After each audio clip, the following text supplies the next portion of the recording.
dengan implementasi 7 jurus BK yang sudah saya pelajari. Nah, apa saja 7 jurus BK yang sudah saya pelajari? Yang pertama itu adalah kenali potensi. Kemudian yang kedua itu adalah kelola emosi. Yang ketiga tumbuhkan resiliensi, jaga konsistensi, jalin koneksi, bangun kolaborasi, dan menata situasi. Studi jurus BK ini program atau materi pelatihan yang ditujukan untuk memperkuat kompetensi guru, khususnya guru pimpinan konseling, dalam mendampingi murid secara holistik. Jadi jurus BK ini tidak berpatokan saja kepada guru BK, namun kita harus bekerja sama sesama rekan di satu sekolah. Nah, di depan ada sebuah gambar. For a fair selection, everybody has to take the same action. Please climb that tree. Mungkin Pak Bambang bisa membantu untuk menerjemahkan. Untuk soal yang adil, bisa disuruh untuk memanjat pohon yang ada di belakang. Jadi, maksud dari bacaan tersebut, dari beberapa murid yang ada di depan, diminta untuk melakukan satu ujian yang sama, yaitu memanjat sebuah pohon. Nah, dari murid-murid tersebut, kira-kira mana yang bisa memanjat pohon, Bapak? Belum. Monyet. Jadi beragam ya, jawabannya ada burung, ada monyet. Kira-kira semuanya bisa memanjat? Tidak. Hal tersebut yang terjadi pada murid-murid kita. Terkadang kita menganggap murid-murid kita itu sama, memiliki kemampuan yang sama. Padahal belum tentu. Jadi setiap murid itu belum tentu dibilang bodoh. Terkadang kan ada yang tidak mampu di bidang A. Oh, dia anak yang bodoh. Padahal dia memiliki kecerdasan yang lain. Jadi tidak ada siswa kita atau murid kita yang bodoh, hanya mereka pintar di bidang yang berbeda. Nah, gambar tersebut ada kaitannya dengan jurus yang saya lakukan, yaitu kenali potensi dan kelola emosi. Nah, untuk gambar ini kita mencoba untuk mengenali potensi yang dimiliki oleh murid-murid kita. Untuk berikutnya, bermain tentang emosi. Setiap peserta akan menerima satu buah kertas sebagai simbol emosi. Contoh sederhana saya akan membacakan sebuah cerita. Peserta diminta untuk respon cerita tersebut melalui kertas. Jika merasa senang, kertas dapat dirusak. Jadi nanti saya akan membacakan sebuah cerita. Ketika bapak ibu merasa senang ataupun merasa sabar, bisa dirusak kertasnya. Jika merasa kesal, kertas dapat diremas, dan jika merasa marah, kertas dapat disobek. Proses ini akan dilanjutkan hingga cerita selesai. Saya akan membagikan kertasnya terlebih dahulu.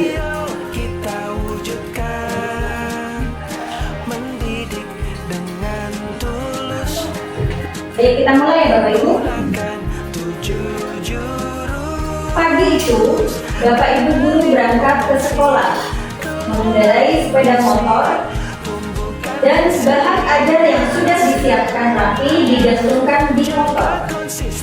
Namun, beberapa meter sebelum sampai sekolah, motor mendadak mogok karena kehabisan bensin. Dengan susah payah, Bapak Ibu guru mendorong motor hingga sampai ke sekolah. Bayangkan ketika Bapak Ibu ingin berangkat ke sekolah, tapi bensin motornya sudah habis, sehingga motornya mogok. Sampailah Bapak Ibu di kelas. Hampir semua murid datang tepat waktu. Namun, belum sempat suasana stabil, Andi masuk terlambat. Ia hanya menunggu sambil berkata, "Maaf Bu, Pak, saya telat." Pelajaran pun dimulai. Namun, saat akan menggunakan bahan ajar yang sudah disiapkan, Bapak Ibu guru tersadar bahwa bahan tersebut tidak ada.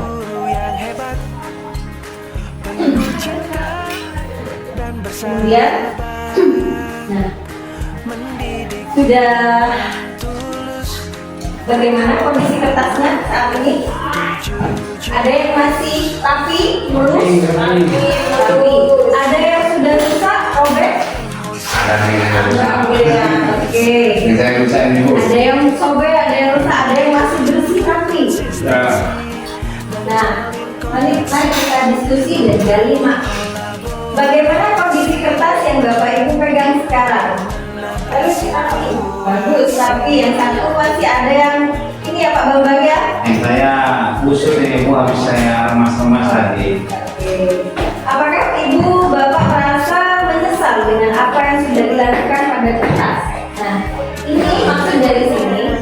Bayangkan ketika kita menjadi guru dan melampiaskan hal itu kepada siswa. Jadi anggap saja kertas yang tadi Bapak Ibu lampiaskan kepada siswa. Bagaimana? Terutama Pak Bambang ini saya melihat kertasnya sangat rusak ya. Ya. Mungkin bisa dijelaskan Pak Bambang. Ini saya akan memberikan alasan kenapa saya sampai meremas kertas ini sampai ke rusak. Dari cerita yang dia sampaikan tadi, saya merasa kurang begitu mengontrol dengan lagi. Ketika saya ketika seorang guru mengajar terus ada siswa yang tidak memperhatikan apalagi sampai tidur, saya tidak tidak mengelola emosi, saya anggap itu salah. Nah, sebenarnya apa yang saya lakukan itu juga tidak benar karena saya masih belum tahu kronologi kenapa siswa tersebut ketiduran seperti itu. Nah, setelah saya tahu alasan kenapa saya ketiduran karena di rumah sakit 3 hari belum tidur, merawat ayahnya yang di rumah sakit. Jadi saya menyesal, merasa sangat menyesal meremas kertas ini. Dan meskipun saya sudah ratakan kembali begini, tapi tugasnya masih ada. Iya, betul. Jadi ketika kita mengucapkan sesuatu hal yang negatif kepada murid-murid kita, apakah hal tersebut akan bisa hilang seketika? Tidak, tentunya akan membekas ya. Sampai kapanpun itu akan membekas. Jika kertas itu dalam musibah, bagaimana seharusnya kita bersikap? Sabar. Jadi kita harus mengenali dulu alasannya kenapa. Ya, Bapak Ibu seperti itu. Selanjutnya, justifikasi memilih jurus 1. Nah, kenapa saya memilih jurus 1 dan jurus 2, yaitu kenali potensi dan kelola emosi? Untuk kenali potensi, yang pertama itu agar arah belajar dan karir yang tepat. Jadi, mengenali potensi dapat membantu murid untuk membuat keputusan pendidikan dan karir yang lebih tepat dan sesuai dengan kemampuan dan minat mereka. Jadi dengan mereka mengenali potensi yang mereka miliki, mereka lebih mudah untuk mengenali mana mereka akan lanjutkan. Potensi apa yang akan mereka kembangkan. Kemudian yang kedua, mengembangkan strategi belajar. Nah, ini adalah jurus kedua, yaitu kelola emosi. Kenapa saya mengambil jurus kedua untuk diimplementasikan kepada siswa, pada murid kita? Yang pertama, landasan keberhasilan akademik dan non-akademik. Mengelola emosi dengan baik dapat membantu murid dalam mencapai keberhasilannya. Emosi yang tidak terkendali dapat mempengaruhi konsentrasi, motivasi dan kemampuan belajar sehingga dapat menghambat prestasi akademik maupun non-akademik. Jadi ketika siswa tidak dapat mengelola emosi dengan baik, itu akan berpengaruh kepada sistem belajarnya sehingga hasil yang dicapai pun tidak maksimal. Kemudian yang kedua, penguatan kesehatan mental. Tujuan saya melakukan mengimplementasikan kepada siswa yaitu meningkatkan pemahaman murid tentang potensi diri mereka sehingga murid mampu mengenali dan mengidentifikasi kelebihan serta kekuatan pribadi secara optimal. Kemudian yang kedua, meningkatkan kesadaran murid terhadap pentingnya pengelolaan emosi. Manfaatnya adalah yang pertama itu mengenali potensi diri secara mendalam. Yang kedua, murid dapat memahami kekuatan, kelebihan dan bakat yang dimiliki sehingga lebih percaya diri dalam mengembangkan diri. Yang ketiga, meningkatkan kemampuan pengelolaan emosi. Nah, ini adalah pendekatan yang saya lakukan terhadap murid, yaitu menggunakan pendekatan ARKA. Apa itu ARKA? ARKA adalah singkatan dari aktivitas, refleksi, konsep, dan aplikasi. Jadi itu pendekatan menggunakan ARKA. Aktivitas apa yang saya lakukan ketika mengimplementasikan kenali potensi pada murid? Aktivitasnya itu permainan tebak gambar. Saya memberikan permainan tebak gambar. Kemudian asesmen menggunakan aplikasi Aku Pintar. Kemudian refleksinya memberikan pertanyaan tematik terkait aktivitas yang sudah saya lakukan. Kemudian murid mengisi lembar refleksi yang saya sediakan.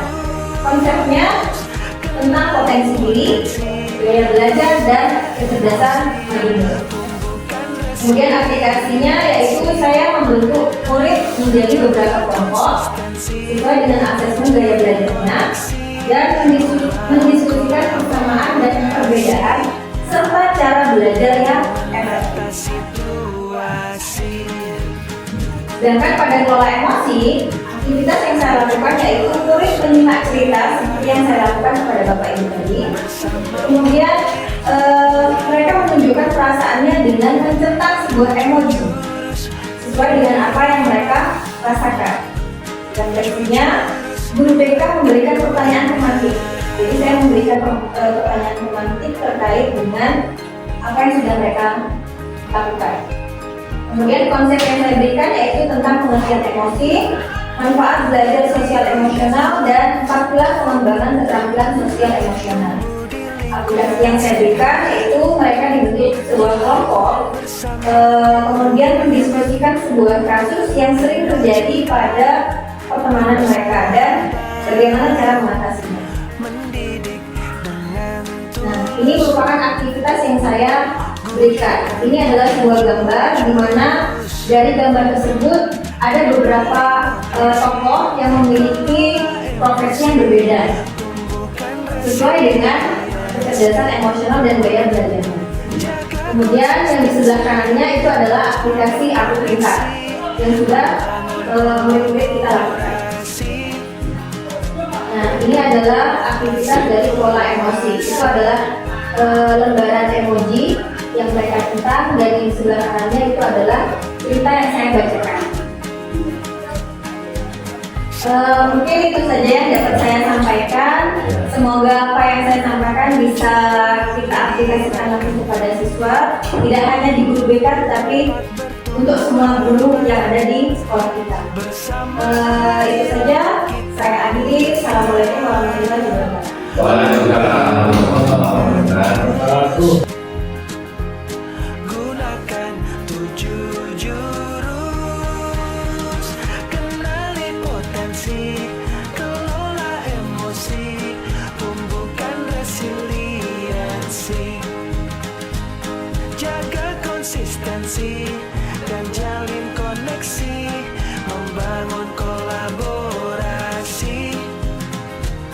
dan menata situasi. 7 jurus PK hebat, bersama murid melangkah tepat.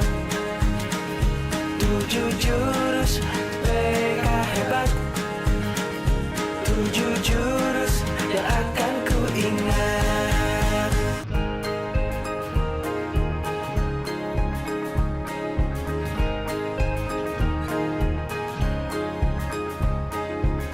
Murid mandiri dan kuat,